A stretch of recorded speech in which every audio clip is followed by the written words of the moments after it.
Shalom Bapak Ibu Saudara yang dikasihi Tuhan.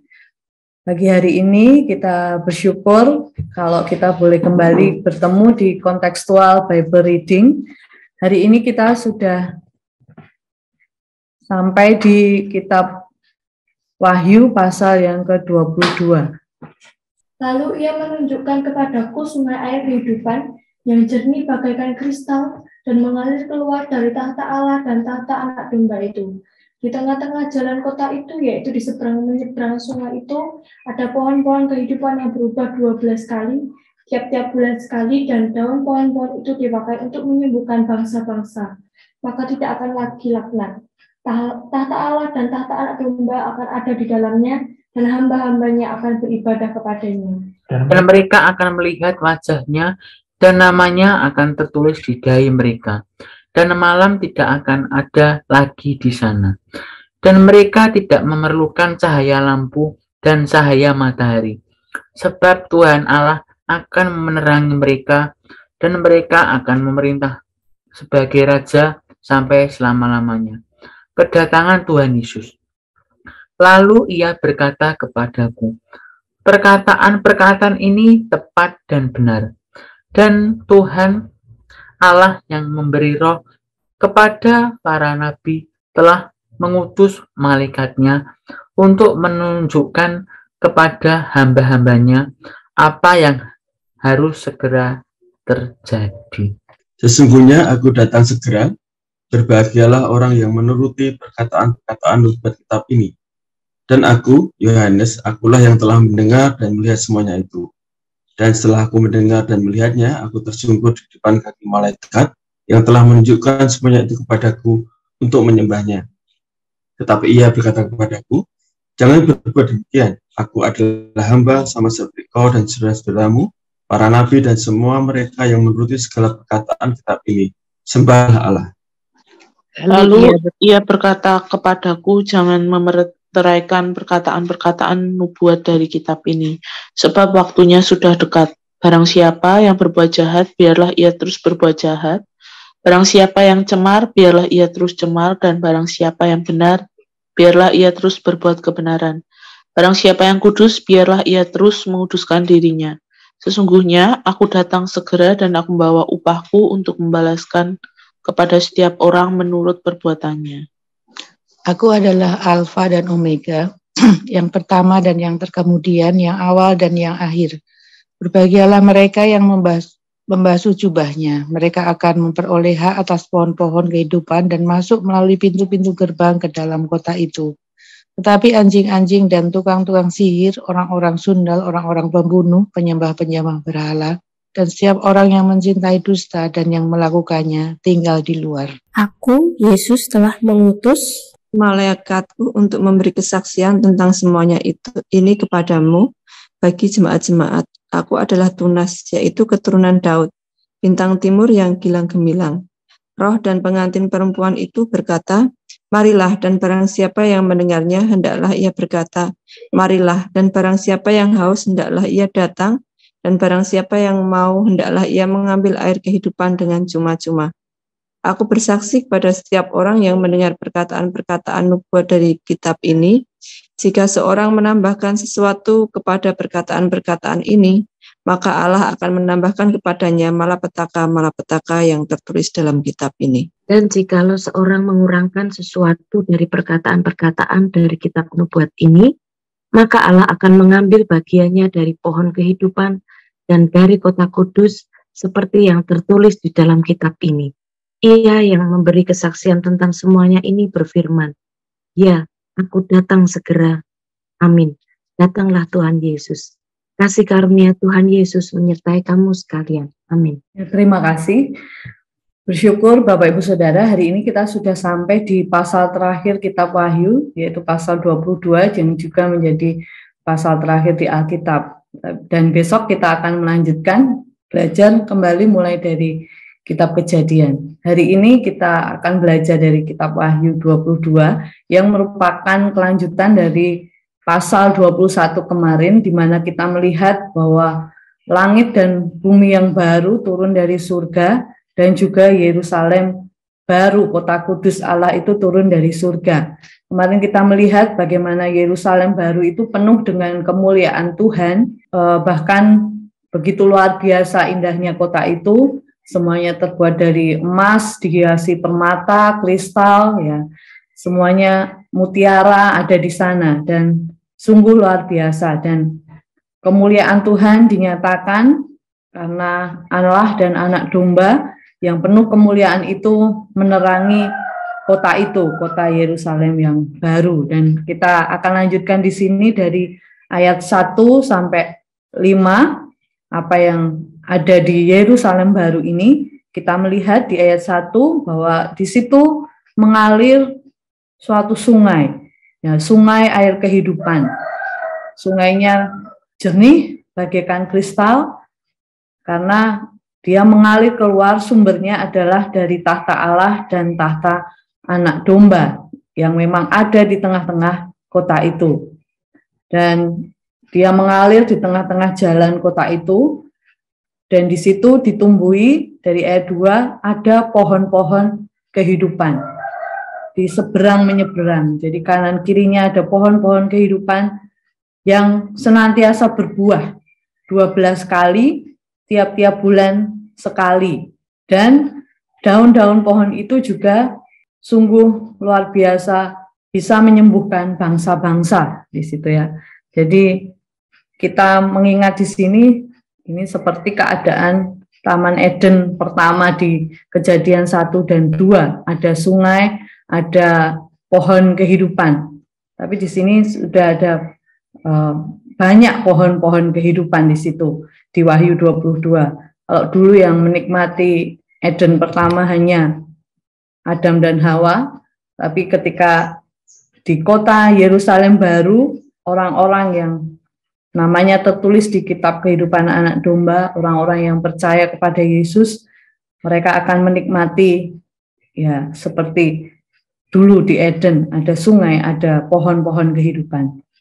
Dan di kota itu sudah tidak ada lagi laknat dari ayat 3, tidak ada lagi kutuk, tidak ada lagi yang jahat, dan tidak ada lagi penghukuman, karena iblis sudah dikalahkan, iblis sudah dihukum.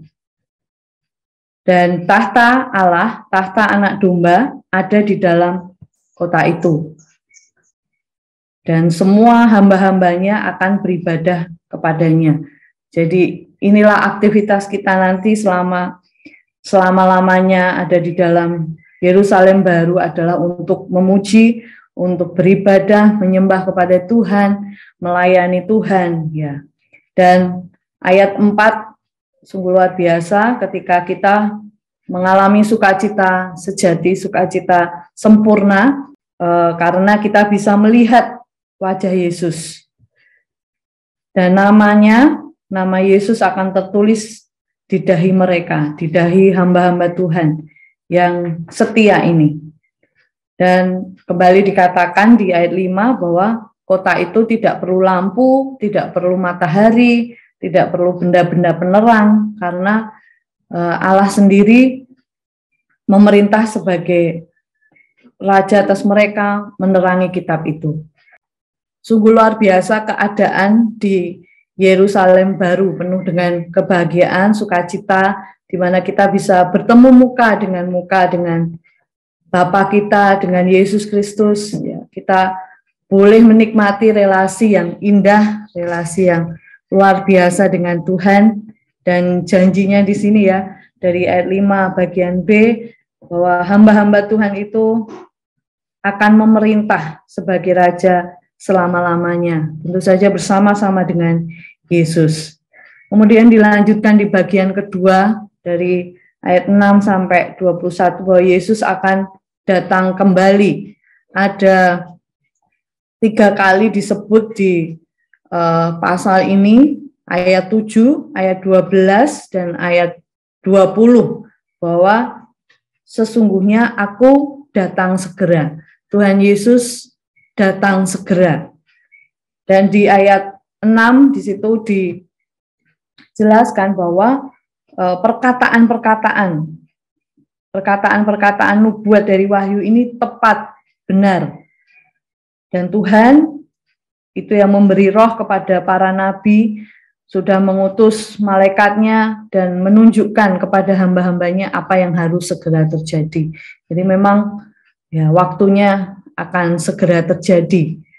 Dan ayat 7 mengatakan bahwa orang yang menuruti perintah-perintah, perkataan-perkataan kitab nubuat ini akan berbahagia. Kita akan menikmati Firdaus Allah, Yerusalem baru bersama-sama dengan Tuhan. Dan kembali Yohanes menekankan bahwa dirinya adalah sebagai saksi. Di ayat 8 bahwa dia sudah mendengar, sudah melihat segala nubuat yang dia dengar, yang dia lihat, dia tulis itu. Dan ketika dia hendak bersungkur, menyembah kepada malaikat yang menunjukkan itu, ya 9 dikatakan jangan berbuat demikian, karena malaikat juga adalah hamba Tuhan, dan dikatakan sama seperti engkau, sama seperti saudara-saudaramu, sama seperti para nabi, ya, sama seperti semua orang yang menuruti segala perkataan kitab ini, sembahlah Allah. Jadi hanya Allah yang boleh kita sembah. Dan dikatakan kemudian tidak perlu memeteraikan perkataan nubuat kitab ini sebab waktunya sudah dekat, ya. Kembali dikatakan sudah dekat, datang segera, ya. Akan segera terjadi, ya, dari kitab Wahyu ini. Sehingga kita perlu untuk terus berjaga-jaga, terus waspada menjaga kehidupan kita. Karena ayat 11 dikatakan siapa yang berbuat jahat, biarlah ia terus berbuat jahat. Barang siapa yang cemar, biarlah ia terus cemar. Dan barang siapa yang benar, biarlah ia terus berbuat kebenaran. Barang siapa yang kudus, biarlah ia terus menguduskan dirinya. Jadi orang-orang yang benar harus terus berbuat apa yang benar. Terus menguduskan dirinya di hadapan Tuhan. Ayat 12, ya, Tuhan Yesus mengatakan, sesungguhnya aku datang segera. Dan dia membawa upah untuk setiap orang menurut segala apa yang dia perbuat. Kalau kita berbuat sesuai dengan firman Tuhan, sesuai dengan perkataan-perkataan Tuhan, maka kita akan didapati berbahagia, dia akan menerima upah yang Tuhan Yesus bawa. Dan di ayat 14 dikatakan, berbahagialah mereka yang membasuh jubahnya, ya, senantiasa hidup benar dan hidup kudus. Dan janjinya bahwa mereka akan memperoleh hak atas pohon-pohon kehidupan, bisa masuk ke kota itu melalui pintu-pintu gerbang ke dalam kota itu. Dan Tuhan Yesus sendiri yang berjanji, dan dia pasti akan membawa kita masuk ke dalam Yerusalem baru. Dan Yesus sudah mengutus malaikatnya memberi kesaksian kepada jemaat-jemaat melalui Yohanes untuk bersaksi bahwa dia adalah Alfa dan Omega, yang pertama, yang terkemudian, yang awal dan yang akhir. Dan dia juga adalah tunas keturunan Daud yang akan memerintah sampai selama-lamanya, bintang timur yang gilang gemilang, ya. Kita punya Tuhan yang luar biasa. Dan di sini ada undangan bagi setiap yang mendengar dari ayat 17. Roh dan pengantin perempuan itu berkata, marilah. Barang siapa yang mendengarnya, hendaklah berkata, marilah. Dan barang siapa yang haus, hendaklah ia datang. Barang siapa yang mau, hendaklah ia mengambil air kehidupan dengan cuma-cuma. Ya, undangan ini harus direspon dengan kita datang, kita minum, kita mengambil air kehidupan itu. Dan ya, nubuatan Wahyu ini adalah benar dan tepat adanya. Dan di situ ditutup dengan satu peringatan, barang siapa mereka yang menambahkan sesuatu dalam perkataan kitab ini, Tuhan akan menambahkan malapetaka yang tertulis dalam kitab ini. Kalau dikurangkan sesuatu dari perkataan Allah ini, maka Allah juga akan mengambil bagiannya dari pohon kehidupan seperti yang tertulis dalam kitab ini. Ya, itu adalah peringatan yang Tuhan nyatakan. Juga kita lihat tadi di ayat 17, 15 bahwa peringatannya, tetapi anjing-anjing, tukang-tukang sihir, orang-orang sundal, orang-orang pembunuh, penyembah-penyembah berhala, dan setiap orang yang mencintai dusta dan yang melakukannya tinggal di luar. Jadi orang-orang fasik tidak diperkenan Tuhan untuk masuk ke Yerusalem baru, akan mereka akan menerima hukuman. Ya, tadi orang-orang yang terus berbuat jahat, orang-orang yang terus berbuat cemar, tetapi orang-orang yang sudah ada tertulis dalam kitab kehidupan seperti ayat 27 pasal 21 kemarin, hanya mereka yang namanya tertulis di dalam kitab kehidupan anak domba itu yang boleh masuk. Dan tadi ayat 4, yang nama Tuhan tertulis di dahi mereka. Jadi ini orang-orang yang sudah dimeteraikan, yang namanya ada di dalam kehidupan, yang kitab kehidupan, yang boleh masuk menikmati Yerusalem yang baru. Ya, amanat teksnya yang bisa kita pelajari hari ini bahwa Tuhan Yesus datang segera. Bersama Yesus nanti hamba-hambanya akan memerintah sebagai raja, yaitu mereka yang namanya tertulis dalam kitab kehidupan. Sebagai perenungan aplikasi kita pagi hari ini, sudahkah nama saya dan saudara tercatat dalam kehidupan, dalam kitab kehidupan, dan juga mulai memberitakan kepada orang-orang lain supaya nama mereka pun ada tercatat dalam kitab kehidupan. Dan saat ini apakah saya dan saudara menantikan kedatangan Tuhan Yesus yang segera dengan hidup, tetap hidup benar, hidup dalam kekudusan, membasuh jubah kita dengan senantiasa melakukan kebenaran firman Tuhan. Terima kasih. Biarlah ini boleh menjadi berkat bagi kita semua. Tuhan Yesus memberkati. Terima kasih untuk firman-Nya, Eva. Biarlah ini mengingatkan kepada setiap kita untuk kita hidup dalam kebenaran dan memuliakan Tuhan, karena hanya Dialah Tuhan yang layak disembah, dipuji, dan kita tetap hidup di dalam kekudusan. Kita akan pujikan pujian, hormat, dan kuasa kami berikan padamu Tuhan. Dialah yang Alfa dan Omega, Dialah yang awal dan terkemudian, yang akan datang sebagai hakim yang adil, yang berkuasa.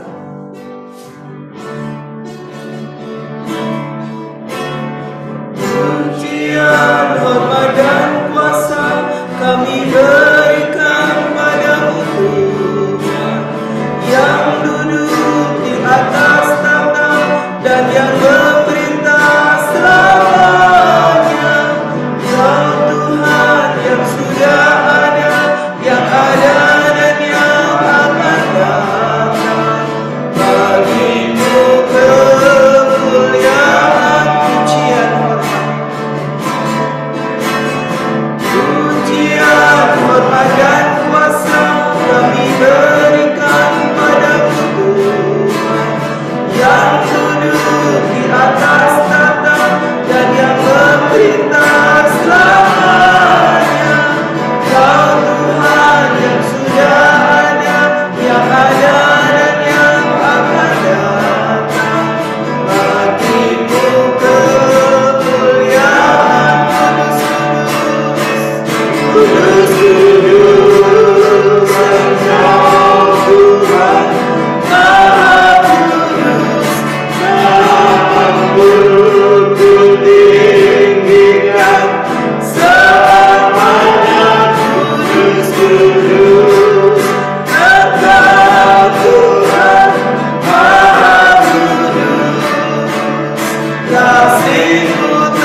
Mari kita bersyukur kepada Tuhan karena kita boleh disebut sebagai anak-anak Allah.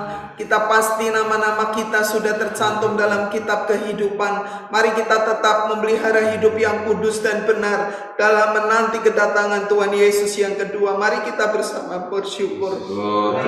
Bapa di surga, kami mengucap syukur Tuhan untuk segala anugerah kasih setia Tuhan. Kalau saat ini nama-nama kami sudah tercantum dalam kehidupan, kami percaya karena Engkau sudah datang untuk menyelamatkan setiap kami yang sudah percaya kepadamu dan menjadikan kami anak-anak Allah. Biarlah Tuhan pagi hari ini kami bersama dengan keluarga kami, Tuhan pelihara kami di dalam kebenaran, di dalam kekudusan, supaya kami nanti boleh bersama-sama dengan Engkau ada di dalam kerajaan surga, memerintah bersama para kudus Tuhan. Kami berdoa supaya Tuhan terus menjaga hidup kami. Terima kasih ya Tuhan, terima kasih. Biar Roh Kudus terus beri kekuatan kepada setiap kami. Haleluya.